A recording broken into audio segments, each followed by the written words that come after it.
Kia ora, g'day, hello, it's me again, Lewis, and here we are in 2026. First video of 2026, so Happy New Year. This is the first layout tour of the new year, so I'll show you what I've been up to. So the first thing you'll probably notice is that quite a bit of woodwork has occurred, and I've managed to get pretty much all of the back scene now done. A little bit of work to do on No More Gaps. As you can see, I actually started to run out partway through as usual, so I've got to go get more of that, basically to fill in the gaps of the panels and where the screw heads are. But basically once I've done that, it'll be ready to sand down and be ready to put up the actual back scene itself. I'm going to experiment using AI to generate those images or feed in existing images of New Zealand sort of scenery, but the eventual idea, and you can sort of see here, I've got my LED lights coming down off that baton.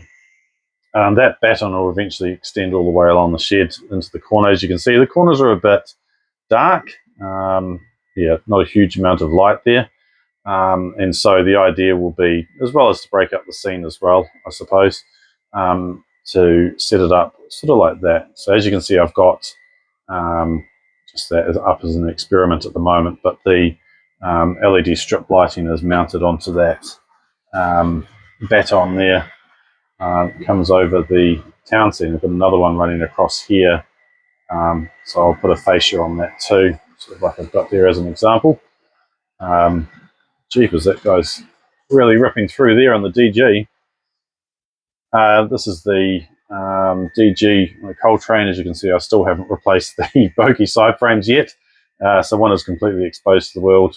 It's a very nice TT mechanism in that, so it works very, very well.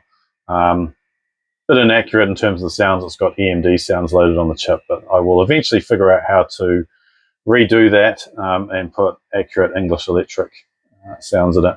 But other than that, it's a train of LC wagons, one LA and one KP, and the F-Class 30-foot guards van at the end there. So, yeah, bit of a different train from the modern one that I had running last time.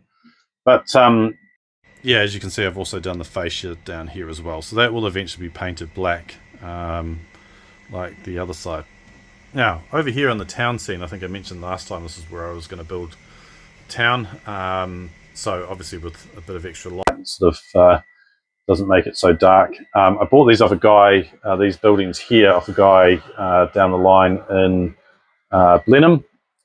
He took, I think these are standard design preservation model kits from the US, and has modified them by these verandas on the front, so made it a lot more sort of New Zealand like. So yeah, there's a few interesting buildings here, so I might do a department store, I think maybe a Decker or Farmers, or something of that sort of vintage. There's a bit of a pub there, and smaller two-story building, and my courthouse model. And over here you've got the Mangaweka BNZ. I'm sort of trying to position these and figure out where I can put them, where it makes sense. Bit of a plinth I just 3D printed for War Memorial. I'm thinking I'll have a road going across there to the to a roundabout with the War Memorial in the middle of it. Haven't done a huge amount of work on the old yard. As you can see, it's sort of largely as it was before, but still a work in progress. Something I have done here though is, you'll see I've got an actual switch, which actually the servo, which is driving the points. So I managed to blimmin' scratch that, which was not the best idea. But basically, if we have a look underneath here, there's a servo which is connected to an actual driver. It's a bit of a currency step down. It's wired in there. I'll probably end up writing a bit of an explanation technically about this, but as you can see, the servo then drives the turnout. Just needs to be reset. There you go. and yeah, you can just keep throwing it to your heart's content. But it's only going in one direction at the moment, so might need to adjust it. Haven't done a huge amount of work on the DL since my last video, just trying to work on getting the chassis up and running. Let's get this going again. Slow down a bit. It's a bit unrealistic in terms of speed. That's better. As you can see, I finished doing the cork bed under the track itself, so it does make it a lot quieter, but it also means that the locos don't struggle so much every time it drops off the cork bed and back onto the underlying piece of the plywood board. Remainder of the yard, I have done a little bit of work at this end, obviously getting the turnout and servos etc set up for powering the turnouts.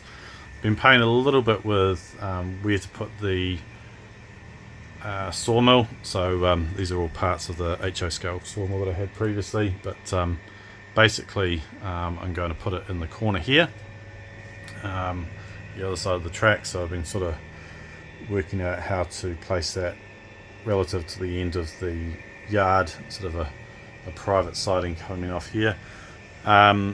Last time, as I mentioned, I was going to cut the bit of wood there for the viaduct in the middle at the end here. As you can see, there's still a little bit of work to do in terms of the underframe for that, and I've just temporarily screwed this piece of wood on underneath to keep the plywood nice and straight, but I've started work on the micro engineering kit set that actually comes with that, and we'll have an update for you hopefully in future about how that looks. This building here, this house here, may be familiar to some people in Wellingtonians. This is one of Alan Beeling's designs for Fern Valley Models, so shout out to Fern Valley Models and all the great stuff that Alan does. But this is we used to call it the ghost house in Takapū Valley, so familiar site to Wellington commuters, and it's just before the really long tunnel as you head into Wellington, what was the Tower Flat deviation, so just out of Takapū Road in the Takapū Valley. So just pan around here. Yeah, as you can see, the last little bit of the fascia just needs to go on once I finish this bit here, so we'll basically just drop down around here, connect up with that part as the base, and that's the back seam there. The landform will fall down river, and then obviously back up the other side. So classic New Zealand tall steel viaduct, which just happens to be, oh, we've stalled, needs a bit more power. Come on, DG. Classic New Zealand viaduct. So here's the rest of this side. So I'm thinking that I'll have a few industries on this this side of the layout, potentially a crossing loop. Not entirely convinced I need to do that just yet. I'm quite happy just having one train running around and then use the other parts for shunting, but other people may change my mind on that. So there's a lot of space on that side, obviously, for doing things like I've got my lime works still, freezing works, sort of buildings, that kind of thing. So it'll probably be more the industry side, which I'm okay with, and then we'll have the town, etc. over here.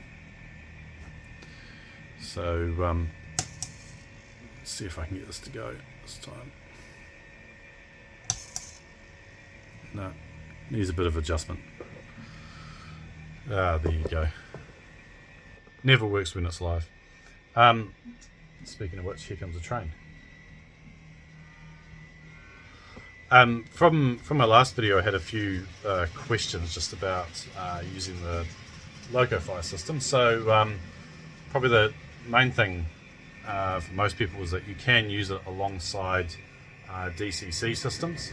So I could actually run my locos that have got Locofy decoders in them on DCC system. You just need to put a rectifier inside the locomotive. So I've got one here. No, I don't. and I've found that you need to have the voltage around 24 volts. I was originally running it on 2 amps 12 volts, just wasn't enough power. Been trying to get the Hornby HN7000 Bluetooth system to work alongside this. I just have not succeeded in that yet. I'm not entirely sure if it's because of the decoder I've been testing it with, but I haven't yet got the two working at the same time. Being able to get HM7000 working just on its own, on exactly the same power settings and everything else, but for some reason just can't do it with another locomotive running on the track, which is quite odd because I'm actually just outside the envelope for what Hornby recommends. So they say 1.5 amps. So the power input on the track at the moment is 2 amps and 24 volts. So I'm not entirely sure why it's not exactly working, but here we are. Yeah, a couple of other questions people had.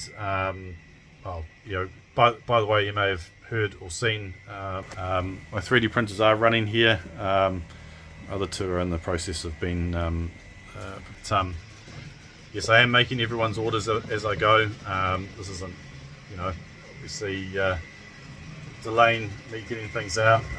Just the sheer volume of things that I've got on at the moment does. So I'm just working my way through that as I can. A bit of a challenge with making decals and that. I discovered that the cartridge for my printer is not available outside of Europe, so I have to order the bloody replacements from Europe, and unfortunately the cartridge place, the local cartridge place where I live, is closed at the moment for Christmas and New Year's break. So good on them for having a break, but I kind of need it right now to be able to get people's orders fulfilled. So my apologies if you're still waiting on me to finish things off for you, but I am getting there slowly, I promise, and working on the layout sort of at times in between, and obviously family responsibilities and everything else does take up a bit of my time. So apologies for that.